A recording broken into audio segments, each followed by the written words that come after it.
Hi, welcome back to the Grow Old Disgracefully blog, and today we're going to talk about varicose veins in your legs. If you want to read the article, the URL is below and you'll find all the information that you need. So I developed varicose veins after my first child. I already had lots of surface veins because I did a lot of sport when I was younger. I did a lot of dancing and jogging and high impact aerobics, things like that. So I already had like the blue surface veins coming, and it was after I'd had my first child that they started to protrude through the skin. So visually they weren't very nice. I had looked like I had a road atlas on my legs, both legs. But on my right leg, I used to get a lot of swelling. And eventually over time it became really, really uncomfortable, really painful.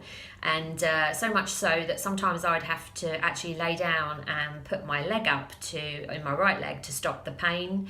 It's like a heavy throbbing pain and like a toothache, like when you have an abscess, but it was like that in my leg. So I went along to the doctors, told him my symptoms, showed him my legs. He explained to me what was going on, that basically varicose veins were like 40 valves, and I had some scans done, ultrasound scan, and they had a look to make sure there was no thrombosis, which is like a clot in the vein, which there wasn't, but I did have a lot of varicose veins, and not just in my legs, I also had them coming up in my lady parts, coming up through sort of the vagina area and going back into the bowel area, because varicose piles are basically similar to varicose veins. So it affected me everywhere. And I decided I would pay because I thought I should pay to have my varicose veins stripped. So my options were put up with the pain, wear compression tights, and just basically put up with what they look like, or have an operation. And I remember I was in the waiting room to see the specialist, and all the people there were like triple my age. I was so young, and I was thinking, oh my goodness, why is this happening to me when I'm so young?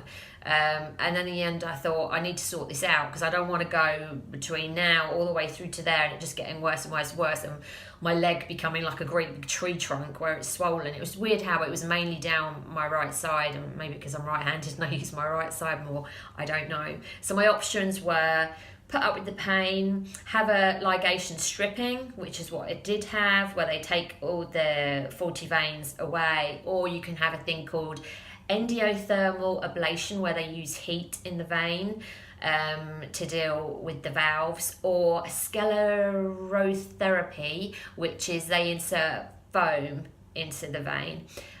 So I did have my first operation. They did both legs at the same time. I've got 2 massive cuts in my groin area, and then in total, I don't know, one time I counted 50, because all the scars have gone really gold. So when I actually had all the stockings on and the bandaging for quite a long time, and I took all that off, I could see lots of little tiny cuts. But as they've got more and more gold, it's not so clear where they are. But there's a lot of scars and a lot in my groin, big long ones in my groin area. So I had that done. Felt okay, very disappointed with the visual side of things, and then very disappointed a little while after, because what happened was the blood diverted to other veins, which were also faulty, but at that time weren't playing up and weren't raised above the surface. But because the blood had to go somewhere else, they then became varicose. So after my second child, I was in an awful lot of discomfort and a lot of pain, because the pregnancy had obviously made the varicose veins a lot worse because of the increased blood flow. So my leg was very swollen. I had my baby a week early because I was in so much discomfort. And after my second baby, I then had the same operation done again. I literally was in that much agony. I had to do it. I couldn't just leave it and think, oh God, if it's gonna, they're gonna come back again, so what's the point? That wasn't really an option. I was in so much discomfort. So since then, my daughter's now 22, so 20 years have gone on.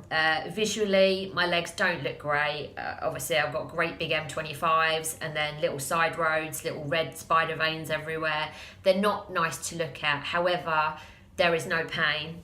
And what I did was I stayed with the regime, which was if I was going to fly, occasionally I wore flight socks.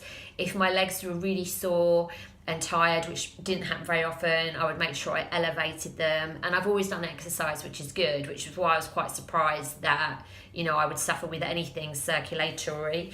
So I did that. And then when I write at my desk, I have a hammock, and it basically is like that, and I can rest my feet, so I mustn't cross my legs, so I just rest my feet on there, which is awesome. It's fantastic. And so I'm glad I had it done twice. If you've only got little varicose veins and they're not causing you problems, I would recommend that you just put up with it, because you never know, same thing might happen to you as what happened to me. Second time round, the blood diverted, and then more came. So I did have a protruding varicose vein on my shin after my second operation.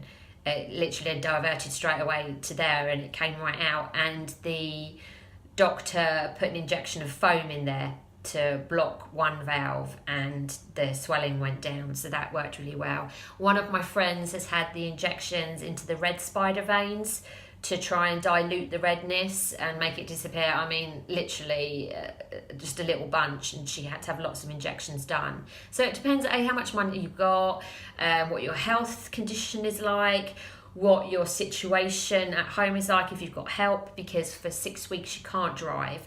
And you've got your legs bandaged up. So to have a shower, you have to have your legs wrapped in black dustbin liners or lay in a bath with your legs propped up either side. So with the driving and the fact that you need to do a little bit of walking each day, and for the first few days it's difficult to get up and down, you need to take that into consideration. You will need some support. So yeah, I'm glad I had it done. I'll always have issues. My legs will always look a little bit. I've since had operations in my other areas that have been affected by veins and things like that. When I had my hysterectomy and the tumours removed, they also did some work in my bowel area, which I believe is to do with like the piles and stuff like that. This is a gross subject, but it's good to talk about it. Anyway, so I don't look perfect. I never will, I never have. And I'm glad I had the operation. But if you've got any questions about varicose veins, I will let you know what I know. And I can try and find out more information if there's something specific, and then I can write an article about it. So yeah, contact me if you want to know more. Otherwise, have a great day, and I look forward to speaking to you soon. Bye.